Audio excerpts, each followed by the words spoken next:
इन चीजों को बनाने का तरीका देखकर आप इसे खाना ही छोड़ दोगे। आप जो ये मामूली पेंसिल इस्तेमाल करते हो, इसको बनाने में कंपनी वालों के पसीने छूट जाते हैं। और ये ऐसा कौन सा जानवर है जिसे पानी पूरी खाना बहुत अच्छा लगता है? कैसे एक आदमी के गुस्से की वजह से चिप्स का इन्वेंशन हुआ? इन बर्ड्स की डरावनी आवाजों को सुनकर आपके टांगे कांप जाएंगी। इस बंदे ने रेड बुल पीकर 13 मिलियन खुद रेड बुल कंपनी से ही लूट लिए। मतलब वो अलग ही लेवल का बंदा था।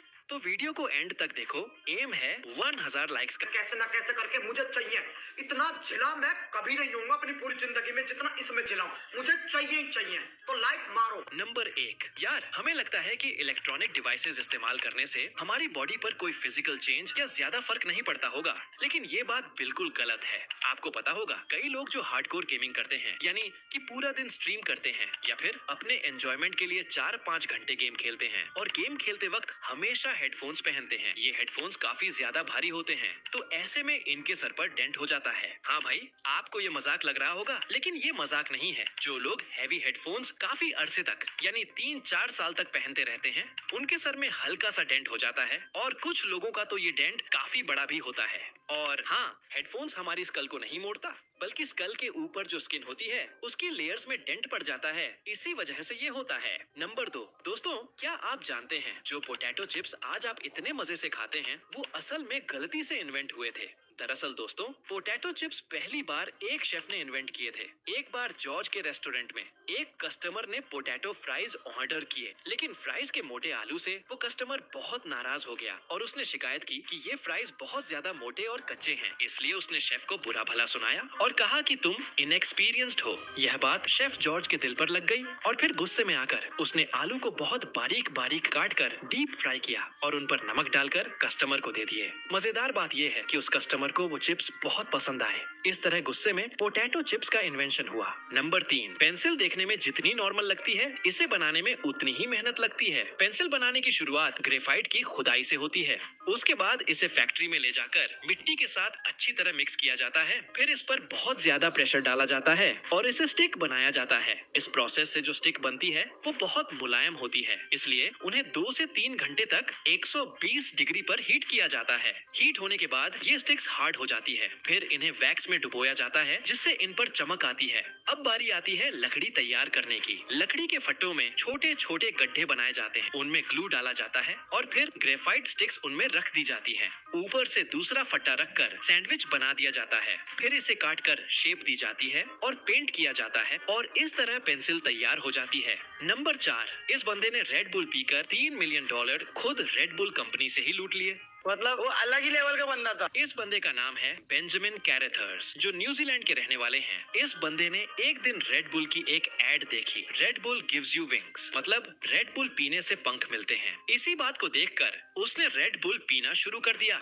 इसने लगातार 10 सालों तक रेड बुल पिया, लेकिन उसने नोटिस किया कि अभी तक उसके पंख ही नहीं आए। फिर गुस्से में आकर उसने कंपनी के खिलाफ केस फाइल कर दिया कि रेड बुल फॉल्स एडवर्टाइजमेंट करता है। तो रेड बुल ने कहा कि ये तो बस एक एड है, इसे कोई रियल कैसे मान सकता है। फिर उस बंदे ने कहा कि मैंने एड देखकर ही रेड बुल पीना शुरू किया था। ये केस काफी सीरियस हो गया और आखिर में रेड बुल को 3 मिलियन देने पड़े। नंबर 5। आज चॉकलेट खाई जाती है, लेकिन पहले इसे गर्म करके पिया जाता था। और इतना ही नहीं, आज के समय में हम चॉकलेट को मीठा करके खाते हैं, लेकिन पहले के जमाने में चॉकलेट को तीखा बनाकर पिया जाता था। आसान शब्दों में समझें तो कोको के बीज बिल्कुल भी मीठे नहीं होते। आज डेयरी मिल्क और किटकैट में अलग से शुगर मिलाई जाती है, लेकिन पहले ऐसा नहीं था, बल्कि चॉकलेट को गर्म करके उसमें अलग अलग चीजें मिलाई जाती थी। अक्सर लोग इसका इस्तेमाल तब करते थे जब वे नॉन ड्रिंकर होते थे और उन्हें ड्रिंक करने वालों के ग्रुप में बैठना पड़ता था। नंबर 6। ये जानवर इंसान से कम नहीं। इस छोटे से जानवर में इंसानों की एक क्वालिटी मिलती है। जैसे इंसानों को स्पाइसी खाना पसंद होता है, वैसे ही ये ट्री श्रू नाम का छोटा सा जानवर भी तीखा खाना पसंद करता है। मतलब पानी पूरी जैसा तीखा खाना भी इसे पसंद आ सकता है। नंबर 7। क्या आप जानते हो कि रूबिक क्यूब कभी भी सॉल्व होने के लिए नहीं बनाया गया था? रूबिक क्यूब की शुरुआत 1974 में हुई थी, जिसे हंगरी के एक प्रोफेसर अर्नो रूबिक ने बनाया था। वह एक ऐसा स्ट्रक्चर बनाना चाहते थे जिससे बच्चों को 3D शेप्स आसानी से समझ आएं। लेकिन जब उन्होंने इसे बनाना शुरू किया, तब उन्हें नहीं लगता था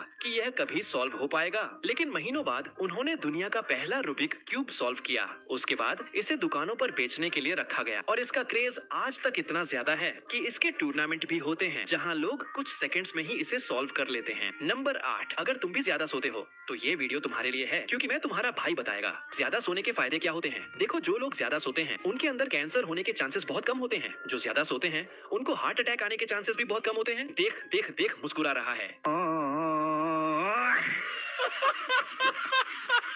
ज्यादा सोने से कंसंट्रेशन और प्रोडक्टिविटी बढ़ती है, शरीर की रिकवरी तेज हो जाती है। भाई साहब, ज्यादा सोने वाले लोगों को डायबिटीज होने के चांसेस भी कम हो जाते हैं। भाई, वो अपना आइंस्टाइन दिन में 10 घंटे सोता था। मैं तो कह रहा हूँ मम्मी, दिन में 10-12 घंटे तो 6-6-6-6-4 घंटे सो बढ़िया मस्त टिच।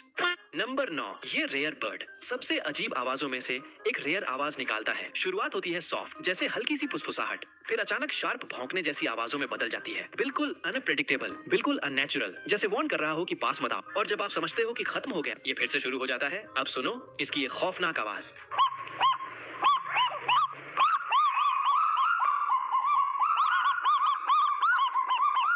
नंबर 10, इस बर्ड की आवाज सुनकर आपकी टांगें कांप जाएंगी।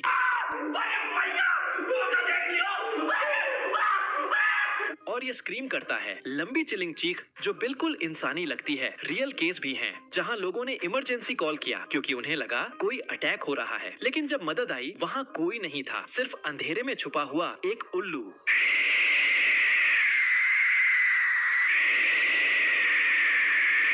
नंबर 11, हाथी भी इंसानों की तरह सोशल जानवर होते हैं, इसलिए उनकी भी सोशल जरूरतें होती हैं। इन जरूरतों को पूरा करने के लिए कभी कभी ये घायल होने का नाटक करते हैं या फिर ऐसा दिखाते हैं जैसे ये मर रहे हों। इसके बाद इन्हें अपने झुंड से सहानुभूति, ध्यान और खाना मिलता है। Number 12, screaming piha. इसकी पहचान ही इसका लाउड एक्सप्लोसिव स्क्रीम है। कोई मेलोडी नहीं, कोई रिदम नहीं, सिर्फ एक जोर का ब्लास्ट जो जंगल में गूंजता है, इतना लाउड कि एक्सपीरियंस्ड लोग भी डर जाते हैं। तो चलो इसकी रेयर आवाज को सुनते हैं।